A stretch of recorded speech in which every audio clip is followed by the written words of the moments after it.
কয়েকটা কথা বলি, একটু মনোযোগ দিয়ে শোনো প্লিজ, মন দিয়ে শোনো।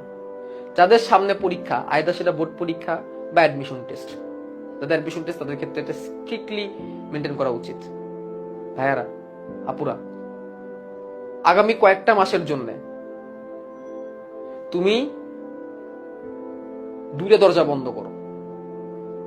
তুমি তোমার ঘরের দরজাটা বন্ধ করে দাও এবং তুমি তোমার মনের দরজাটা বন্ধ করে দাও। দরজার ওই পারে কি হয় না হয় দেখার তোমার দরকার নাই, কারণ তোমার এখন নিজেকে করতে হবে। নিজেকে করতে না পারলে এই দুনিয়াবাসী কেউ তোমাকে একসেপ্ট করবে না, কেউ তোমার গল্প শুনতে আসবে না। এই দুনিয়াবাসী তাদের গল্পই শুনতে আসে যারা সাকসেসফুল, তাদের গল্পই দুনিয়াবাসী শুনতে আসে। তুমি আনসাকসেসফুল হলে তুমি বলতে পারবা যে আমি এইগুলা করি নাই বলে আমি চান্স পাই নাই। তুই এগুলা কর, তাহলে চান্স পাবি। ভাই, তোমার এই কথা ওই ছোটরা শুনবে বা দাম দিবে না, কারণ মানুষ সাফল্যের গল্প শুনতে চায়। তোমার এই জন্য ঘরের দরজা বন্ধ করে পড়ো, মনের দরজা বন্ধ করে পড়ো। ঘরের দরজা যখন বন্ধ হবে তখন বাসায় তোমাকে কে কি বললো এগুলো তোমার কানে আসবে না। তুই ভালো স্টুডেন্ট না, তোর পক্ষে মেডিকেল সম্ভব না, তুই পারবি না, তুই রেজাল্ট ভালো করিস না, কানেই দিবা না, এগুলা কানেই দিবা না। ঘরের দরজা বন্ধ করে দাও এবং মনের দরজা বন্ধ করো। মনের দরজা বন্ধ যখন হবে তখন তোমার ফোন বন্ধ হয়ে যাবে, স্মার্টফোন বন্ধ হয়ে যাবে।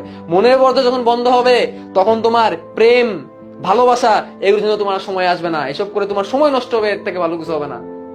এবং দরজাটা তখনই খোলো, ঘরের দরজা, নট মনের দরজা, ঠিক আছে?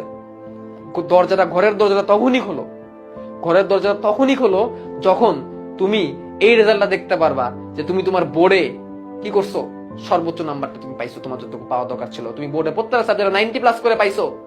তুমি তোমার মেডিকেল কলেজে চান্স পেয়ে গেছো। তুমি সেকেন্ড টাইম হওয়ার পর তুমি এবার মেডিকেল কলেজে চান্স পেয়ে গেছো। তারপর তুমি ঘরের দরজাটা খোলো।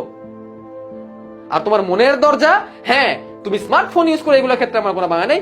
আর লাভ এন্ড রিলেশনশিপ এগুলোতে আমি বলি যে স্টুডেন্ট কেন কোনো অবস্থাতে যাওয়া উচিত না। শুধু শুধু তোমার সময় নষ্ট হবে, তোমার জীবনটা নষ্ট হবে, ঠিক আছে?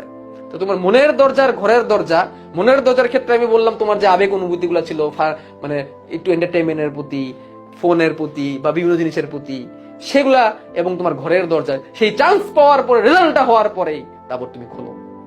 তারপর দেখবা তোমার সাফল্যের কথা শোনার জন্য কত মানুষ চলে আসছে।